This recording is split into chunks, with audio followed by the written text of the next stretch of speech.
OC সাহেব পরিবর্তন হয় কিন্তু ঘুষ সাহেব ওই চেয়ারেই থাকে। ডিসি সাহেব ট্রান্সফার হয় কিন্তু দুর্নীতি সাহেব ওই বিল্ডিংয়ের মধ্যেই লুকানো থাকে।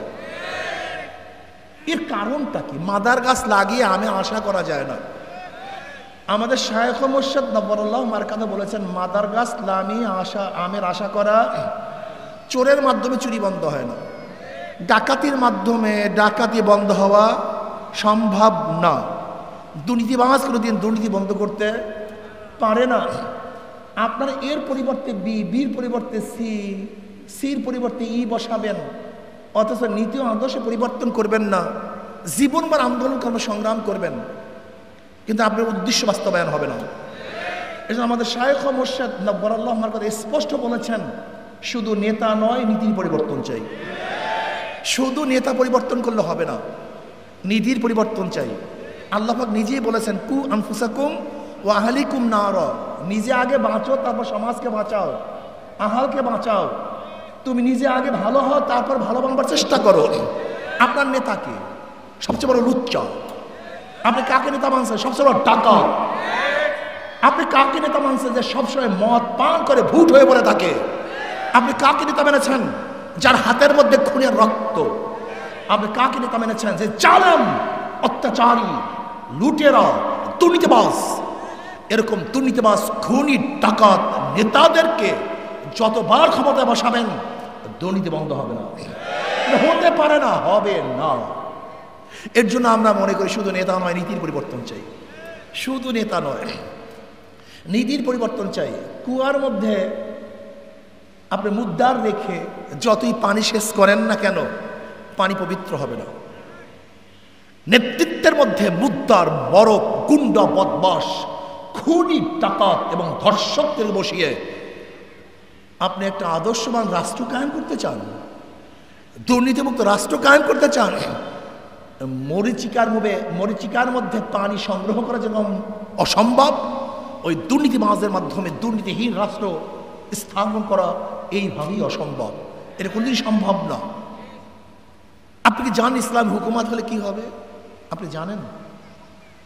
গরিবরা জানিই না। আমাদের বড় সমস্যা গরিব। আমাদের গরিব বন্ধুরা ইসলাম সম্পর্কে জানিই না। যদি ইসলাম ক্ষমতা আসে, আগামী 5-10 বছরের মধ্যে প্রত্যেকটা গরিব দরিদ্র সীমার উপরে চলে যাবে। বর্তমান অর্থনীতি হলো ধনীকে ধনী বানায়, গরিবকে গরিব বানায়। আর ইসলামী অর্থনীতি হলো গরিবকে ধনী বানায়, বড়লোককে ভারসাম্য রক্ষা করে। ধরে নেন আজকে আপনি 5 লক্ষ টাকা ব্যাংকে আনার জন্য যাবেন, ম্যানেজার সাহেব আমাকে 5 লক্ষ টাকা লোন দেন। ম্যানেজার সাহেব কি বলবে? মর্গেজ আছে। বলবে আমি তো গরিব মানুষ, মর্গেজ কোথায় পাবো? ম্যানেজার সাহেব বলবে টাকা তো আপনার জন্য না। টাকা কার জন্য? যার আগের থেকেই 5 লক্ষ টাকা আছে। ব্যাংক তাকে 5 লক্ষ টাকা দেয়। যাকে ব্যাংক দিছে তারই লোন মাফ হয়, তারই ইন্টারেস্ট মাফ হয়। একজন ধনী 4 বার ধনী হয়। আগের থেকে 5 লক্ষ টাকার মালিক, ব্যাংক থেকে 5 লক্ষ টাকা দিছে, 2 বার ধনী। যাকে দিছে তারই লোন মাফ, 3 বার ধনী। যা লোন মাফ হয়েছে তার ইন্টারেস্ট মাফ, 4 বার ধনী। একজন ধনী বর্তমান পুঁজিবাদী অর্থনীতিতে 4 বার ধনী হয়, আর একজন গরিবের পেটের মধ্যে 5টা লাথি পড়ে।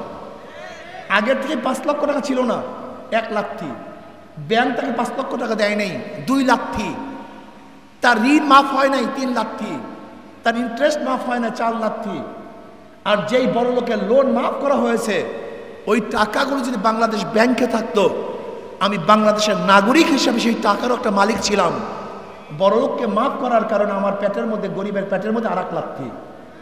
তাই বড়লোকরা পায় 4 বার ধনী, আর গরিবরা পায় 5টা লাথি। এই বর্তমান পুঁজিবাদী অর্থনীতি গরিবদেরকে কোনোদিন ধনী বানাতে পারবে না। আপনি কি জানেন বাংলাদেশের গোটার টাকা কয়জনের কাছে? এই বাংলাদেশের গোটা জনগণের কাছে যেই পরিমাণের টাকা, মাত্র 20 পরিবারের কাছে এই পরিমাণের টাকা। মাত্র 20 পরিবারের কাছে।